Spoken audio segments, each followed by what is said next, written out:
Thailand is one of the most popular tourist destinations in the whole world, and for good reason. But if you're coming from the US, get ready. There might be a few things that catch you off guard. Today we're diving into 5 culture shocks that you might experience your first time coming to Thailand. Let's talk about food, the heart of Thai culture. First shock, street food is life. In the US, it might be pretty rare to eat at a food stall or maybe just at special events. But in Thailand, it's a way of life. It's not uncommon to sit down and eat one of your best meals at a small little roadside stand with a couple plastic chairs, you know? Speaking of food and restaurants, also the tipping culture and the way you talk to waiters is totally different. In the US, you expect the waiters to come every 5 minutes and check up on you and refill things.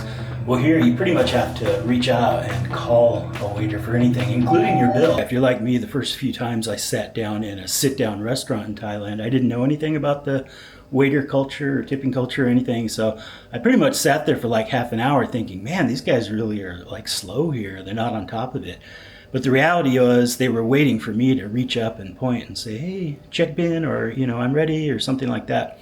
And I didn't even know that. So there was definitely a few times that happened to me. Also tipping. Lots of places it's technically not expected. In the more touristy places, you'll probably find it similar to the Western world because they're so intermingled and, tipping kind of is expected. I wouldn't say you have to tip as much. Like, USA, for me, I always thought like 20% or whatever. Here, even 10 baht or whatever, sometimes 20 baht is fine. And and I found that out the hard way too because I was eating with somebody and they were like, what are you doing putting down so much money? Also, don't expect to be using chopsticks with everything.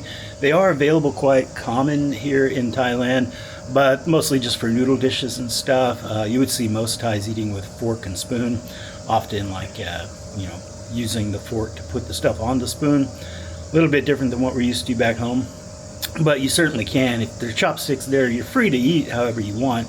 It's just those are the customary norms. Another thing, water. Very often you'll get bottled water at places. But there are some like smaller roadside stands that will offer water as part of the meal, so you don't even have to buy your drink separately.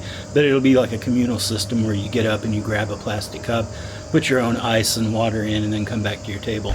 Culture shock number 2, hotels and accommodations. Thailand offers everything from the most luxurious all the way down to the simple hostel and even homestays. There's quite a variety of places to stay here, and depending on your budget and your preferred lifestyle, you could end up in any type of situation depending on what you want to spend. The biggest shocker for most people is what level of service you get for the price here. Even budget hotels often come with concierge, fresh towels, and a great staff and nice and clean and everything. For instance, in the US, if I go to a roadside inn while I'm traveling, it may cost like $70, $100 a night, and I'll just get the most basic plain room where I walk right in off the street and, maybe there's a couple plastic cups in there for you to get yourself some water. Where in Thailand, for maybe $20 a night, you can get a quite decent place that's well appointed, maybe not the fanciest, but, at least like a 3-star gig.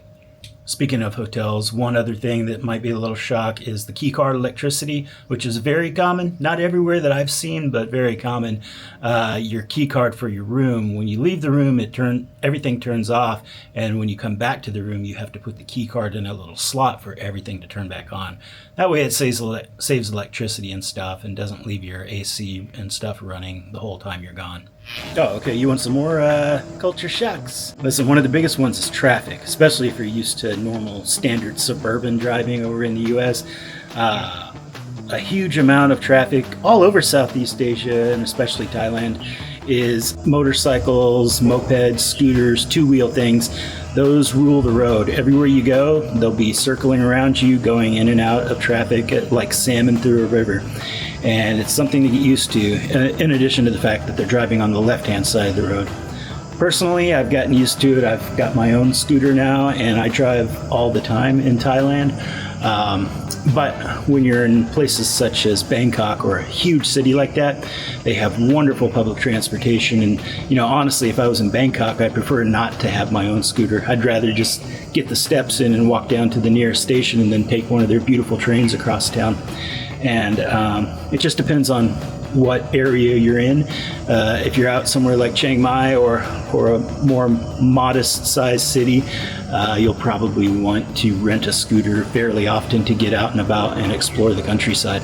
And you'll see everything on scooters and motorcycles. You'll see 3 people piled up all the time. You'll see moms with their babies. You'll see dogs. You'll see interesting sidecarts and other variations of what you might call a motorcycle out on the street. It's pretty wild, actually. And for the ultimate Thailand experience and travel, you want to try the tuk-tuk. Personally, I think it's more just a fun shared experience when you're doing tourism. It's a little more expensive than the normal motorbike, but you get to sit there, and usually they have music and lights, and it's a real fun experience. Certainly give that a shot for a bit of a culture shock. Another culture shock is the people and just the way that social norms are here.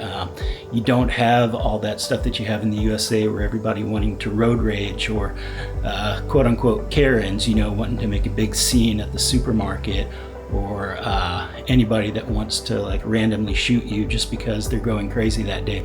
That type of stuff isn't big in Thailand. I'm sure you do get the occasional scuffle here and there, even more common in the highly touristy areas where foreigners are coming in, wink wink. Most of these people were raised with like a Buddhist philosophy of live and let live, and doing a public conflict is a big no-no.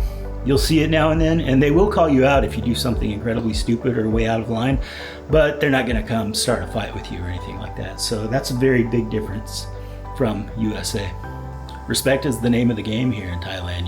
You do the why when you see people, you greet them when you're saying hello and goodbye, and it's common to take off your shoes when you're going into certain small businesses or people's homes.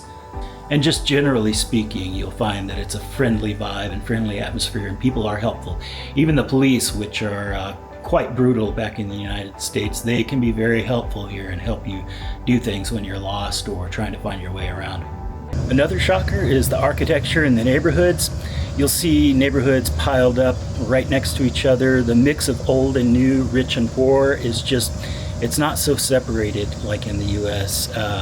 There are some gated communities and a few things like that, and if you have like a big luxury hotel, that will be on its own, but aside from that, everything's mix and match everywhere, patchwork of old and new. That is really a surprising thing. Something to get used to if you're first coming from the US, but you get used to it quickly, and it actually makes much more sense in the big picture.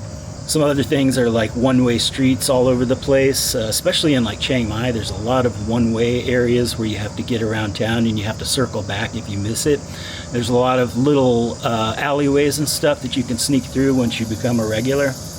And everywhere you look, you'll see wires, and there's like cluttery type of things, but it's like organized chaos, I guess you could say. You'll get used to a lot of that walking around Thailand in different areas. You might go through one piece of farmland, and then the next thing you know, you see 1,000 wires all bundled up in one little area. It's quite wild.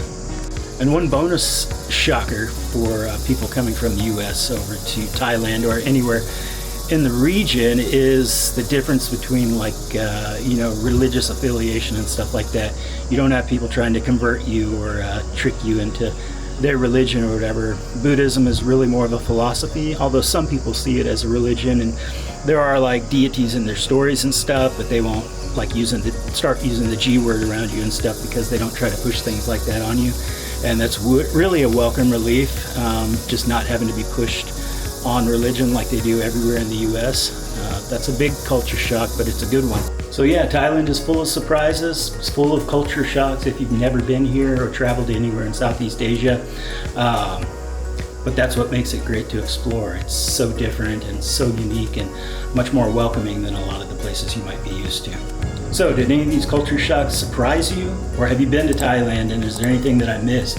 Let me know in the comments, guys. It's interesting to see how other people experience the differences in the culture and the ways things operate,